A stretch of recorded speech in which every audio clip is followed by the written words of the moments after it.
నమస్తే, welcome to SR6 news. Ramagundam police commissioner M Srinivas ఆదేశాల మేరకు Ramagundam police commissionerate Peddapalli police station పరిధిలో యాంటీ డ్రగ్ అవేర్నెస్ ప్రోగ్రామ్ లో భాగంగా ఈ రోజు ట్రినిటీ ఇంజనీరింగ్ కళాశాలలో విద్యార్థులకు అవగాహన కార్యక్రమం ఏర్పాటు చేయడం జరిగిందని పెద్దపల్లి సిఐ ఆర్ కృష్ణ అన్నారు.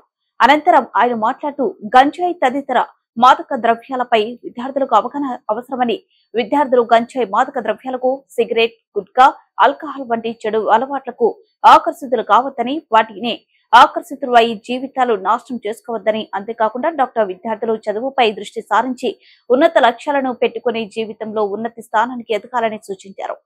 ఎటువంటి చెడు అలవాటు లేకుండా తమ తల్లిదండ్రులకు, గురువులకు మంచి పేరు తీసుకురావాలని తెలియజేశారు. ఎవరైనా గంజాయి అమ్మినా, పీల్చినా తమ దృష్టికి తేవాలని, గంజాయి మహమ్మారి నిర్మూలనలో అందరూ తమ వంతుగా కృషి చేయాలని కోరారు. ఈ కార్యక్రమంలో రూరల్ ఎస్ఐ మల్లేష్, కళాశాల ప్రిన్సిపల్, కళాశాల విద్యార్థులు, కళాశాల లెక్చరర్స్ పాల్గొన్నారు.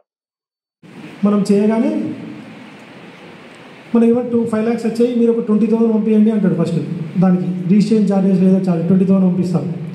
మళ్ళీ ఏమంటాడు, మళ్ళీ ఒక 30,000 పంపించమంటాడు. అంత ఫేక్, అది ప్రైజ్ మనీ ఉండదు, ఏముండదు. విన్నారా? ఎప్పుడో మెసేజ్ చూసారా? చెక్ చేశారా? మీరు పంపించారా డబ్బులు ఏమన్నా? ఇదొక ఫ్రాడ్. తర్వాత మీకు జాబ్స్ ఇస్తామని ఫ్రాడ్ చేస్తారు. వచ్చేదా సాఫ్ట్వేర్ జాబ్స్, ఆ జాబ్స్ ఉన్నాయి, ఫామ్ ఫిల్అప్ చేయండి, రిజిస్ట్రేషన్ ఛార్జెస్ ఇవ్వండి. జాబ్ ఏదైనా ప్రైవేట్ జాబ్ కానీ గవర్నమెంట్ జాబ్ ఏదో జాబ్ వస్తుంది, వాడు ఏదో పంపించి అంత ఫేక్, అది ఫ్రాడ్. ఇట్లా ఇవన్నీ ఫిల్అప్ చేయండి అంటాడు. ఇంటర్వ్యూ కూడా తీసుకుంటాడు ఫోన్లో. మీకు ఫోన్లో నీ పేరేంటి, మీ ఊరేంటిది, ఏది చదువుకున్నావు, మా వాళ్ళు మీకు వచ్చి ఎంక్వైరీ చేస్తారని చెప్తారు. మీరు నమ్ముతారు, నమ్మించేలాగా చేస్తారు. చేసేసి డబ్బులు మీకు డిపాజిట్ చేయాలి, 2 lakhs కట్టండి, 1 lakh కట్టండి అంటారు. మీరు కడతారు. నెక్స్ట్ ఫోన్ స్విచ్ ఆఫ్ ఉంటుంది. అర్థమైందా? తర్వాత